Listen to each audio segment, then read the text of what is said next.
வணக்கம். ஆண்டாள் அருடைய திருப்பாவை. கீசு கீசென்று எங்கும் மானை சாத்தன் கலந்து பேசின பேச்சரவும் கேட்டிலையோ பெண்ணே.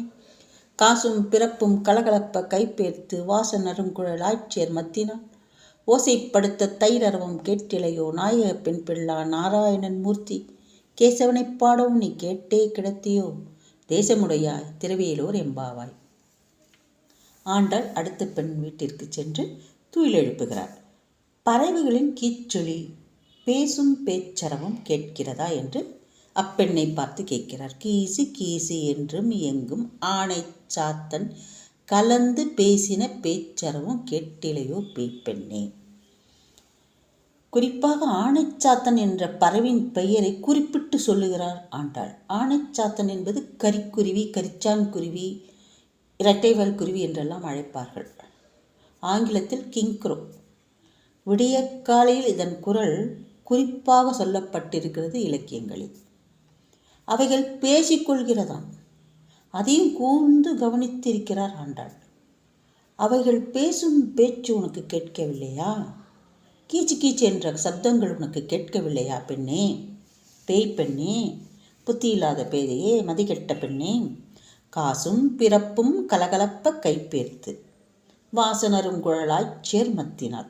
வாசனரும் கமழும் கூந்தல் உடைய ஆயர்குலப் பெண்கள் ஓசைப்படுத்தும் தைரரவும் மத்தினால் தயிர் கடைந்து கொண்டிருக்கிறார்கள்.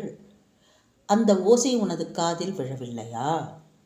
அப்படி கைகளை அசைத்து இருபுறமும் திரட்டும் பொழுது அவர்கள் கழுத்தில் அணிந்திருக்கும் காசு மாலையும் அச்சித்தாளையும் ஆமைத்தாளையும் இணைந்து கலகலவென ஓசை எழுப்புகிறதே, அந்த கலகலப்பு சப்தம் காதில் விழவில்லையா என்றெல்லாம் கேட்கிறார்கள்.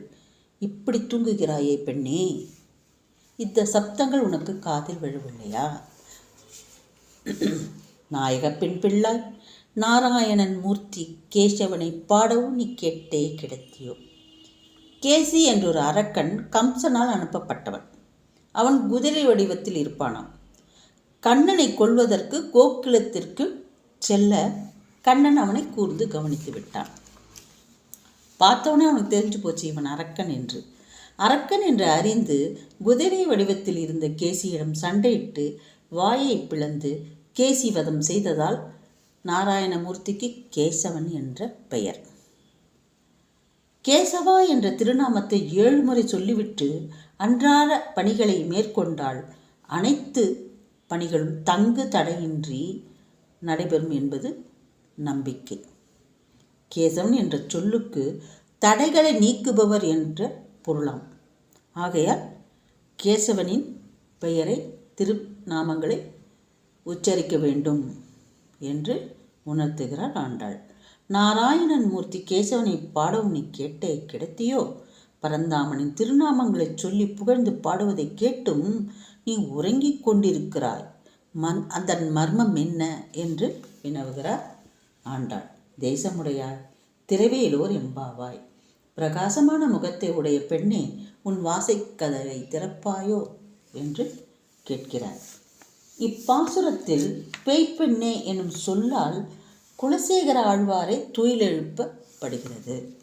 இவர் தனது பெருமாள் திருமொழியில் தன்னை பேயன் என்று கூறிக்கொள்வாராம். பெருமாள் திருமொழியில் தன்னை பேயன் என்று கூறிக்கொள்வாராம். இவர் தமிழில் எழுதியது பெருமாள் திருமொழி, வடமொழியில் முகுந்தமாலை எழுதியிருக்கிறாராம். அவர் பாடிய ஒரு பாடல், பேயரே எனக்கு யாவரும் யானும் ஓர் பேயனே. பேயரே எனக்கு யாவரும் யானும் ஓர் பேயனே. எவர்க்கிதை பேசி என் ஆயனே அரங்கா என்று அழைக்கின்றேன். பேயனாய் ஒழிந்தேன் எம்பிரானுக்கே என்று பாடுகிறார் குலசேகர ஆழ்வார். தேங்க்யூ.